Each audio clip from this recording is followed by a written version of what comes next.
Hey, Scott Lara, thecruisegenius.com. This video brought to you by GigSky. If you're concerned about a high cell phone bill when you cruise or travel overseas, gigsky.com is the answer. Go to the website, find out all the details about their data plans, and then email me, slara1961@gmail.com. I'll give you a super secret promo code and a link to get 10% off your GigSky data plan. Let's talk about your onboard account on a cruise. What's that? Well, cruises are basically a cashless society. For your drinks, for the pictures, for anything you're going to buy, maybe a handbag or makeup, whatever, a tattoo on Virgin Voyages, you have an onboard account. So when you check in online, you're going to plug in, your name, your emergency contact information, and a credit or a debit card for your onboard account. I don't have a credit card, I don't have a debit card.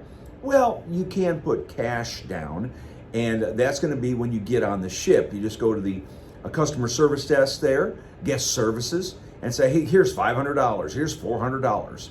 And then you have money on your account so that you can buy things. Now, the cruise lines really want you to do this because, of course, they want you to spend money on the cruise, and so you need to do that.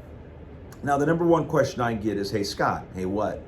How much of a hold are they going to put on my credit or debit card when I give it to them? Well, it depends. Virgin Voyages, it could be like $250 per person credit hold. On Celebrity, it could be like $50 or $99. You got to check with your cruise line to know what the specific hold is. Each cruise line is different, but they're going to put a hold on your credit card. So you got to make sure you got enough room on your credit card, $1,000, $1,500, $2,000, whatever, to make sure, because if you give them a credit or a debit card and there's not enough room on it, it's going to get declined. And I remember back in the day on Carnival, they would put a note under your door every night. Hey, you haven't registered your credit card. Hey, you haven't registered your debit card.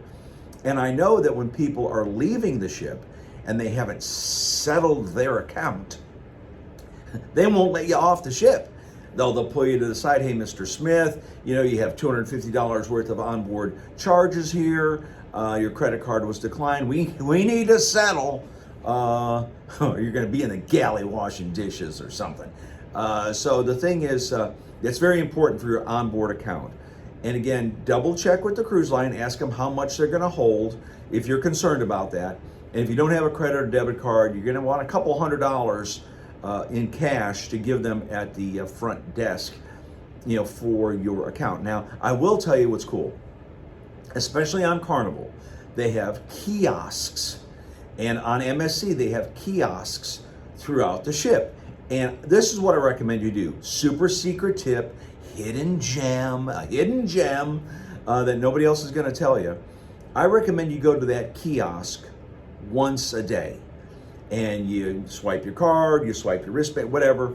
And each day you're going to be able to look. You're going to see, if the gratuities were taken out. You're going to see whatever charges were made. That rum and coke, that Crown and Coke, that beer, those pictures. And if you see something that's not correct, immediately go down to guest services. Don't wait till the last day of the cruise to go down there, because guess what? That line's going to be a mile long. And you don't want to do it then.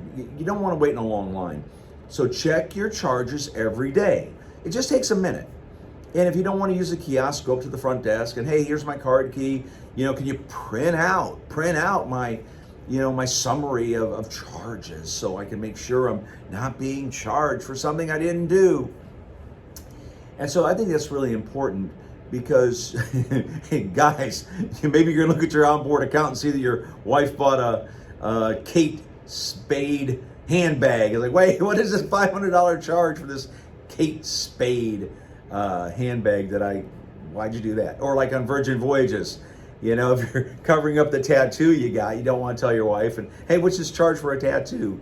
$100 for a tattoo.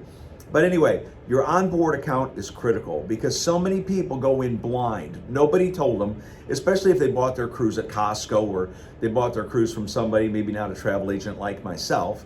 The guy at Costco didn't tell the person, hey, you're going to have an onboard account. You want to limit surprises. You want to limit drama. You want it to go smoothly when you're aboard the ship, when you're on the ship, and especially when you get off the ship. I mean, can you imagine how embarrassed somebody's going to be? You know, because they're, okay, hold up your card key. Okay, Mr. Smith, over here. Who wants that kind of drama, especially if you got to catch a plane? Check out the description in this YouTube video for more details about the onboard account. If you have any questions, email me, slara1961@gmail.com. Be happy to book your cruise vacation, your all-inclusive resort vacation, and also answer any questions you have. And if you want that super secret link to GigSky for 10% off your data plan, email me, slara1961@gmail.com. I hope you have a great holiday weekend. Scott Lara, thecruisegenius.com. Like and subscribe and stay tuned. Celebrity Reflection coming up soon.